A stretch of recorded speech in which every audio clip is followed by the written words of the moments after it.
नमस्कार, चवींच्या बाराखडीमध्ये आपलं स्वागत आहे. चला तर एका रेसिपीला सुरुवात करूया.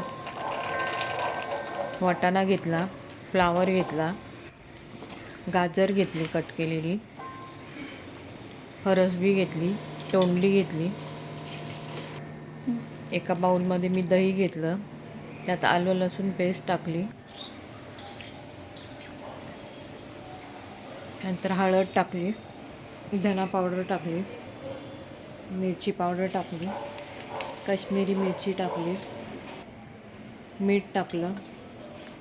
सर्व मी मिक्स करून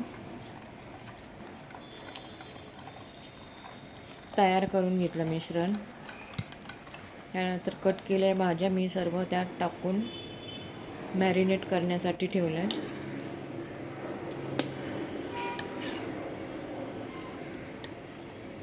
सर्व मी ते मिक्स करून मॅरिनेट करायला ठेवलं.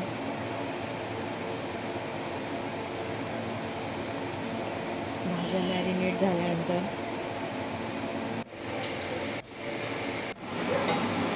एका कढईमध्ये मी जिरं, अख्खा गरम मसाला चांगला फ्राय झाल्यानंतर कांदा टाकून घेतला. कांदा फ्राय झाल्यानंतर त्यात मी सर्व मॅरिनेट केलेलं मिश्रण टाकून घेतलं. ते सर्व मिक्स करून मी 15 मिनिटांसाठी शिजवून घेतलं. शिजवल्यानंतर मी आपला बासमती राईस मी शिजवून घेतला.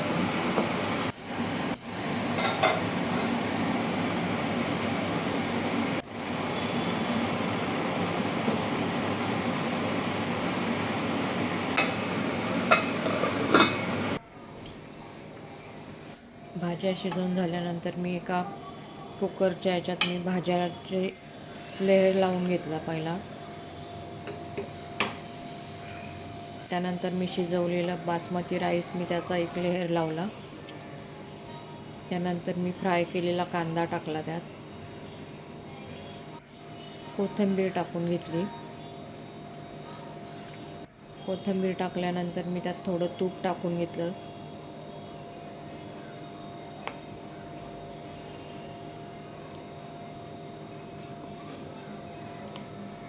त्यानंतर परत मी शिजवलेल्या भाज्या टाकून घेतल्या सर्व. नंतर मी परत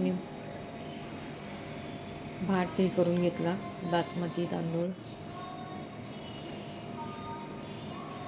पहिली जी प्रोसेस केली तशीच परत मी दुसऱ्या वेळेस पण करून घेतली.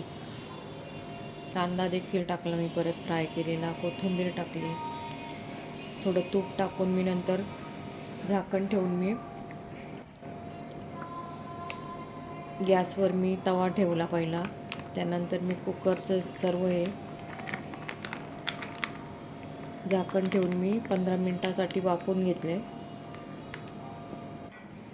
व्हेज पुलाव आपला रेडी झाला. रेसिपी आवडली असेल तर लाईक, शेअर आणि सबस्क्राईब करायला विसरू नका. चला तर भेटूया आपण एका नवीन रेसिपी बघितल्याबद्दल धन्यवाद.